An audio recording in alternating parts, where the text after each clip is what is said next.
सुनो जी, मुझे तो शीतल की बड़ी फिक्र रहती है। उसका ध्यान तो बस घर के बाहर दोस्तों के साथ घूमने फिरने में ही रहता है। उसे कुछ बोलो तो एक नहीं सुनती। मैं तो कहती हूँ इसकी जल्दी शादी वादी करवा दो, वरना लड़की हाथ से निकल जाएगी। तुमसे ज़्यादा चिंता है मुझे शीतल की शादी की। कल ही वो रामपुर वाले मौसा जी को फ़ोन भी किया था। बता रहे थे एक लड़का है नज़र में, उनका अपना घर है और लड़का भी अच्छा है। अरे तो फिर बस बात चलाओ ना, एक बार देखे तो सही लड़का और घर बार कैसा है। कौन से लड़के की बात चल रही है यहाँ?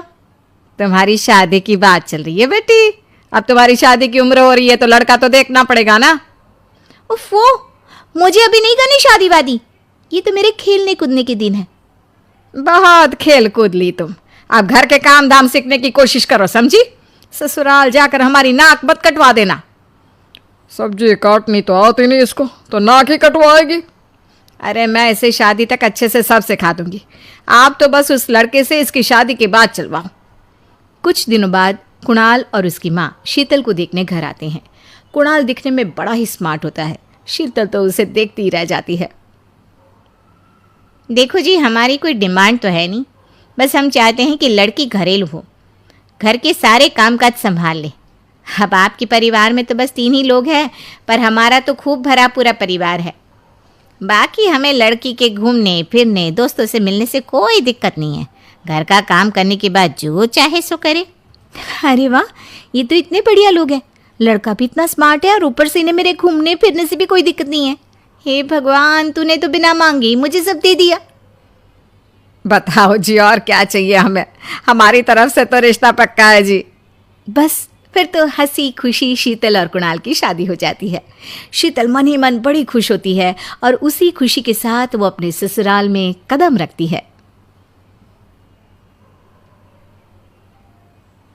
आओ बहू, तुम्हारा अपने ससुराल में स्वागत है। ये मिलो अपने परिवार से। ये तुम्हारे ससुर जी, तुम्हारी ननद सुनीता और गीता, सुनीता के पति राजेश और उनके 2 बच्चे राजू और चिंटू। ये ना हमारे साथ यहीं रहते हैं। ये तुम्हारी दादी सास हैं और बाकी लोग अभी बाहर गए हुए हैं। इतने सारे लोग, ये सब यहीं रहते हैं इस घर में?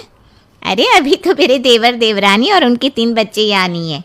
उसके मायके में भी शादी थी ना, तो बस वहीं गई है, कल तक आ जाएंगे। हे भगवान, ये घर है या धर्मशाला? ये सब एक साथ इस घर में कैसे रहते हैं? मुझे तो पता ही नहीं था इनका इतना बड़ा परिवार है। अब समझी कि कोई डिमांड क्यों नहीं की इन्होंने। ये सब चाल चले मेरे साथ। अरे बहू, खड़े खड़े क्या सोच रही हो? चलो अपने कमरे में जाकर आराम करो। जी माँ जी। अगले दिन शीतल का ससुराल में पहला दिन होता है। शीतल रसोई में जाकर सबके लिए खीर बनाने लगती है। तभी उसकी ननद सुनीता आती है। अरे वाह भाभी, आज क्या बना रही हो? बस दीदी, आज वो पहली रसोई है ना, तो खीर बना रही थी। अरे भाभी, ये खीर वीर रहने दो। घर में 4 लोगों को शुगर है और कुछ लोग मीठा ही नहीं खाते। आप ना सीधा खाना ही बना दो। क्या फ़र्क पड़ता है, मीठा बने या नमकीन, बस बहू के हाथ की पहली रसोई होनी चाहिए ना। जी दीदी, तो फिर मैं खाना ही बना देती हूँ। आप बता दो खाने में क्या बनेगा? बस सिंपल सी कोई सब्जी बना दो, जैसे आलू गोभी या आलू मटर, और उसके साथ रोटियाँ सेक दो। हमारे परिवार में अब तुम्हें मिलाकर पूरे 20 लोग हो गए हैं। 15 बड़े और 5 बच्चे। बड़ों की 6 और बच्चों की 2 के हिसाब से रोटी बना देना। चलो मैं चलती हूँ, सब देख लेना। हाँ, बड़ों की 6 रोटी मतलब कि 15 लोगों की 90 रोटियाँ, और बच्चों की 2 रोटी मतलब 5 बच्चों की 10 रोटियाँ। 90 और 10 मतलब कुल मिलाकर 100 रोटियाँ। हाय, मैं तो मर गई। 100 रोटी अकेले कैसे बनाऊंगी? माँ, ये तुमने मेरी शादी कहाँ कर दी? शादी से पहले तो मैंने कभी 4 रोटी से ज़्यादा नहीं बनाई। शीतल एक बड़ी सी परात में 100 लोगों के हिसाब से आटा निकालती है और उसे गूंथना शुरू करती है। आटा गूंथते गूंथते शीतल के पसीने छूट जाते हैं।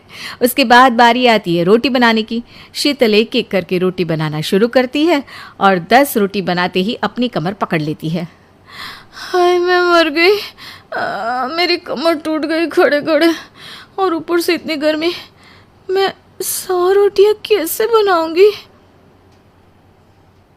अरे भाभी, सब बाहर रोटियों का इंतजार कर रहे हैं, ज़रा जल्दी जल्दी रोटी सेक दो।